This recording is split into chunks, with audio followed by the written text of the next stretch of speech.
Oh, hi. You are cute. Thank you. Go.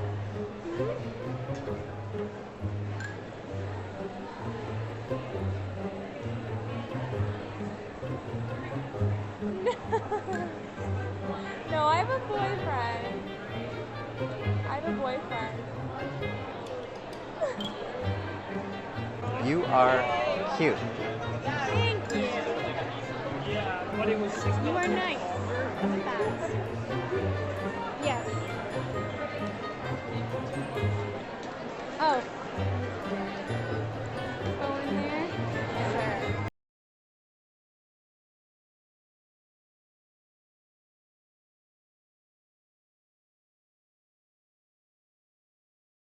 What was your channel like before? Like you mentioned, you had an old channel that was about like social interaction, like sort of. Yeah, so I had a really old channel that was about like learning how to get good with women, and this is like in the infancy days of YouTube. And then I had a second one after that, which was I still got one video up. It's called Super Wingmen, and we tried to do like a mix of pranks and pickup. Okay. And are you on your thing?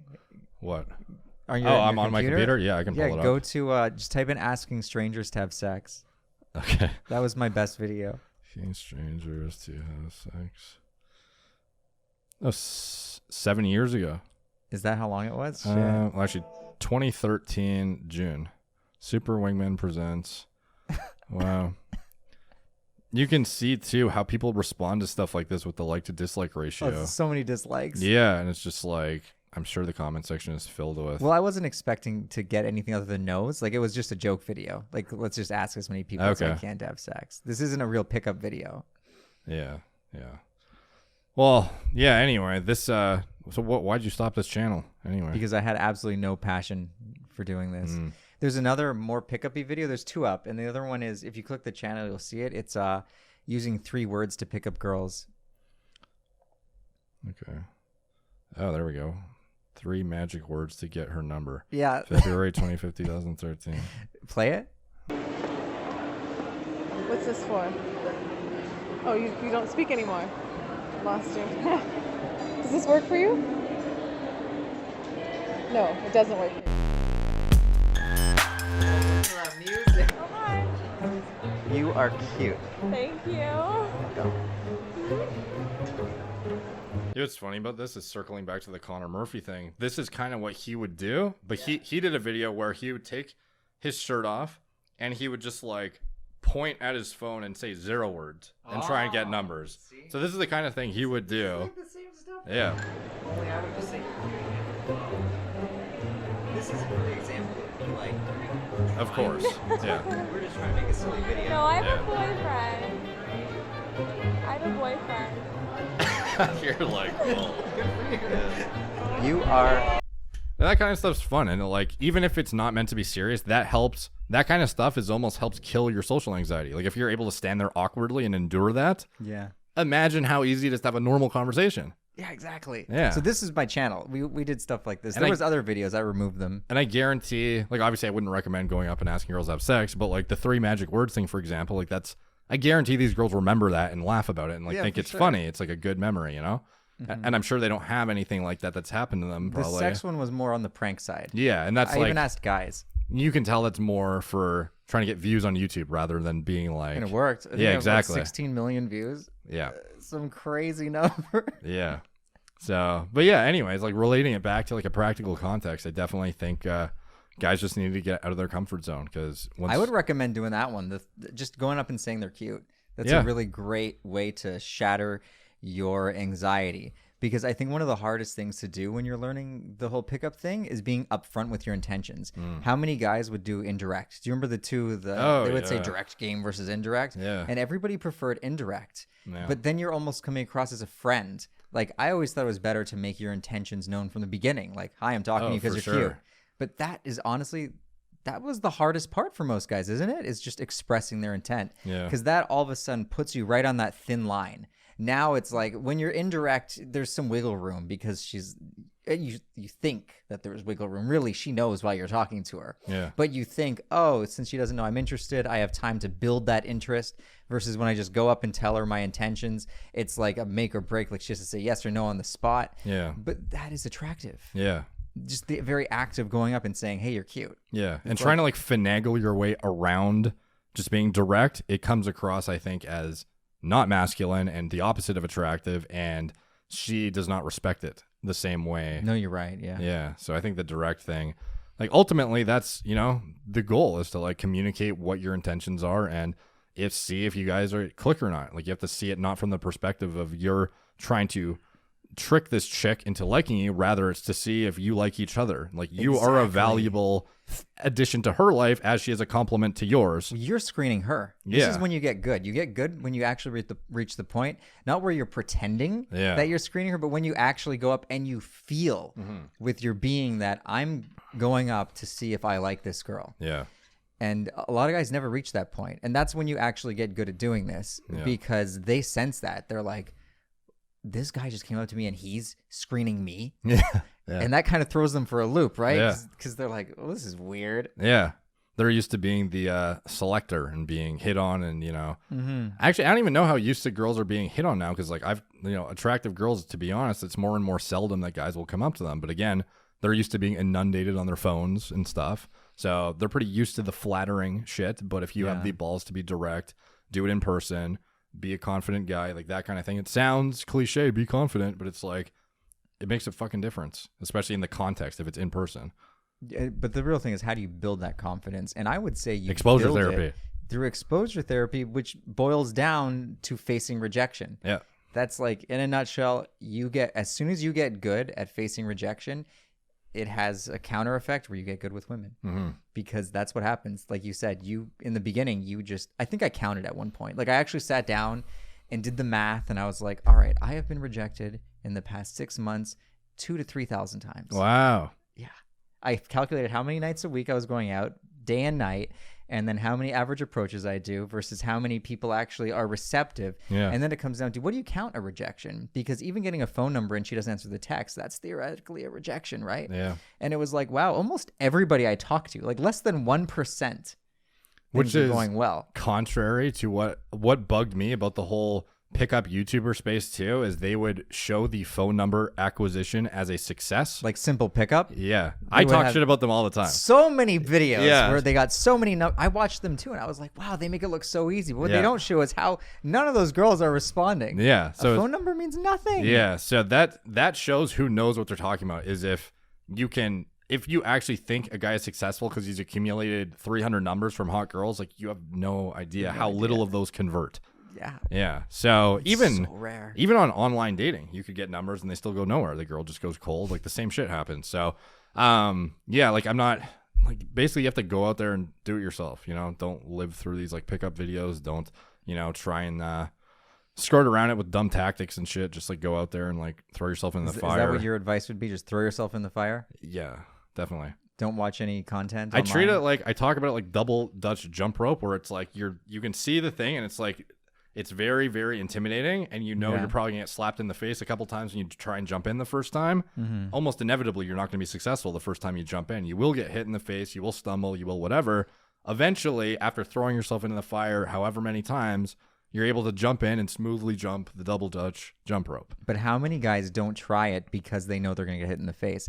And this is why it's so powerful. Yeah. Because so few guys are doing it. Yeah, exactly. I definitely think it is becoming a more and more valuable skill as the years go on. Because before, like, everyone had to do that. If you weren't going to meet through your social circle, you had to do it. But now, people actually just met through their social circle, though. Yeah. Like, people were actually that restricted. But I think guys like us got into it because we had no social circle. Yeah. For me, I actually had none. So I was like, how am I supposed to get a girlfriend? Yeah, I think a lot of people get very uncomfortable about having, like, if you move to a new area or you're going to a new school too. I did a video a long time ago on how to build social circles, and I think people don't realize how easy it is to actually build out one through approaches. Like, it's not very hard to, if you meet a girl and she ends up being into you, just like that, you have her and then her entire friend group that want to hang out with you. Mhm. Like you could, through 100 approaches, you could build so many different cliques of big circles that you could seem like the most popular guy fucking ever, even if literally a week ago you knew nobody. Like there's so I don't know, like people who use that as an excuse, like I have no friends who like want to do this or whatever. It's like, Go out alone. yeah, exactly. It's more awkward, but to be honest, sometimes It's more awkward for you, Exactly. but it's less awkward for the girl. Yeah. How awkward is it when you're out with a friend? I used to do this. We go out in tandem, and then we say we just chill, and then it depends on the scenario. But say we're walking by like a coffee shop, and I'm gonna go and talk to a girl at the coffee shop. How I met my partner, actually. And then what's your friend going to do? They're just like kind of waiting. Either they have to go and approach someone to not feel awkward standing around doing nothing. Or these days, I guess they'd go on their phone. But back when I was doing this, the phones weren't like people had phones, but it was just transitioning into the touch phones. Right. So it wasn't as prevalent as it is now. But that's kind of awkward because it also gives you an escape because you're like, oh, I have to get back to my friend. And then you will be mid-interaction and things are going smooth and you're thinking, well, I could escalate this and leave my friend, but it gives you the safety net to bounce back on because you're Yeah. like, my friend's actually waiting for me Yeah. and we're out gaming together. Yeah. So I got to go back and join my friend, and it kills your pickup gains Yeah. because you're worrying about your buddy. So if you go it alone, you eliminate that whole scenario from ever Yeah. happening, Yeah. and you can, you know what? I had my best success doing it when I was either alone or at nighttime. Because at nighttime, if I'm with friends, they're going to go do their own thing too. Yeah. And we'll just meet up at some point. Yeah. But in the daytime, I don't think it's good to go out with guys. No, yeah. It's just weird. I never tried to like close during the daytime. I would acquire numbers and try and set up a date shortly thereafter, or perhaps No, you do it right at the same time. infrequently I would do instant dates. Yeah. But that was more on campus with girls who were just like on a break rather so- than if you're at a grocery store, I don't like try and set up an instant You date. could do it. How I met Jasmine, Yeah. who it's interesting. So if I never got into this pickup stuff, my 2 children wouldn't exist. Like it's Yeah. all thanks to learning pickup and getting confident doing it. I met her at a Starbucks. I was going to get a coffee. She was outside. Instant date at the coffee shop. So yeah, so I sat down with her at the coffee shop. Initially, actually, I thought she was. I saw her go in, and someone came in after her, a guy. Like they went in, like he held the door for her, and I was like, she's with that dude. Yeah. So I was sitting outside on the coffee shop patio, and I was thinking, she's really cute. I need to talk to her. Oh, but she's with that guy. And then I had this moment where my thoughts were like, should I do it even though she's with the guy? Like, how do I know that the guy Yeah. is her boyfriend? Like, Yeah. maybe it's not, because that's a huge disqualifier that guys see. They're like, she's with a guy, I can't talk to her. Yeah. When a lot of the time it's not her boyfriend. Oh, exactly. And worst case scenario, if it is, you know. You just gave a compliment. Yeah. And you can actually say to the guy, Yeah, wow, oh, sorry, bro. Like, you know. your girl's hot. Yeah. Like, sucks to be you, bro. Like, you know. But turns out she wasn't even with that dude. So she came out to the patio and she was doing some work on her laptop. And I was like, so I waited for like a minute to see if the guy was coming out too. Cause I didn't want to like be talking to her as he came out. Right. It was the first approach, I think, of the day. And you know, that's always the hardest. Oh, yeah. And I was just like, you just got to do it, man. Just go do it. So I definitely, this is also a common misconception. People think once you get good at it, you don't get nervous anymore. You just get, You get rusty for sure. but if you get better at pushing through it. Yeah. Like you always fear, always. I would say when you first start approaching in the day, I don't know if you can relate, there's always that little ping of anxiety. Yeah. That's like, Once you get going, though, you're like, you're good. But the first one, at least for me, there was always like a little bit of, or a lot of apprehension. yeah. But I remember I talked to her and then I sat down, we started talking. And then there was like 5 minutes up the road, there was an actual hiking trail. And I just asked her, like, what are you Oh, up to wow. right now? Do you want to go for a walk? Nice. And she's like, yeah, I guess. So we went for an instant hike. We did like a 3-kilometer hike. There's definitely something to be said about striking when the iron's hot with girls that are like, have you've to. just met cold, because the You longer have you to. wait, the more they'll, you know, not be into it as much. Yeah. And forget about it or whatever. So, Like you either have to strike right away or you've got to like message them really early. yeah, and meet I up would with set them it really up soon. within like as close to getting the number as physically possible. Like obviously sometimes if I meet them, if they were like oftentimes I would go to the mall, and like I wouldn't do this now or but like back in the day I would go to the mall, and if I meet somebody like who's at work even, for example, who's like this like cute girl comes to help me at some store I'm in, I'm not gonna be like, leave your shift right now and like let's go on an instant date. So I would get the number and try and set up, you know, when's your next day off, you know, set something up concrete. And having the sooner you do it the better for sure. But definitely something to be said for that, because guys who like collect numbers and then go nowhere with them, they'll often fall off too. Like the They longer will, you because wait. it's miserable. Yeah. I mean, like the guys will fall off even continuing down the path of going out and meeting girls because they'll feel very unsuccessful sometimes. Yeah. And it can be really derailing. What's the word? It can be really Demotivating. demotivating. When Yeah, you, my first like 30 approaches or whatever like went nowhere. Mm-hmm. Yeah, like probably at least that. Maybe only 30, dude. My first like 100 like went nowhere. I got like some numbers that also went nowhere pretty quick, and then I sort of started to pick up a bit more traction after maybe like 50. I got like a couple dates in, but yeah, like oftentimes though going nowhere too. You could consider a first date that doesn't lead to a second also going nowhere. So True. like if you were to actually count things that developed into like high quality, even if you consider a fuck buddy like a long-term thing, because it's more than seeing a girl once and never seeing her again. Yeah. Like every couple, like every 100, maybe like one like high quality long-term potential, if like it's very low percentage like turnaround on those. It's low percentage, but it's more than if you were doing nothing. Exactly. Yeah. And it helps you in so many areas of life. I feel like we're really selling the pickup game. Yeah. Like if my relationship fell apart, you know where I would be? Right back doing pickup. There was a time recently when things were really shaky and we like, kind of split up for a bit. And where was I? I was in Mexico talking to some Mexican. Yeah. It was amazing too how fast I jumped back into it. Yeah. Like I was petrified. And then as soon as I started talking, I was just like, Invaluable life skills. well, this is actually easier than I thought. Yeah. The first girl I talked to, actually, she's like, my boyfriend's right inside.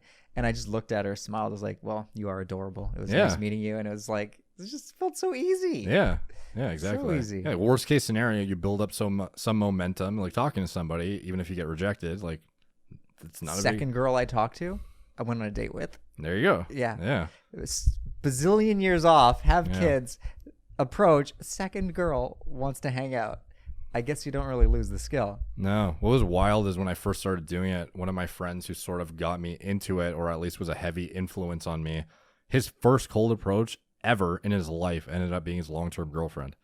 I was like, what the fuck are the chances of that, dude?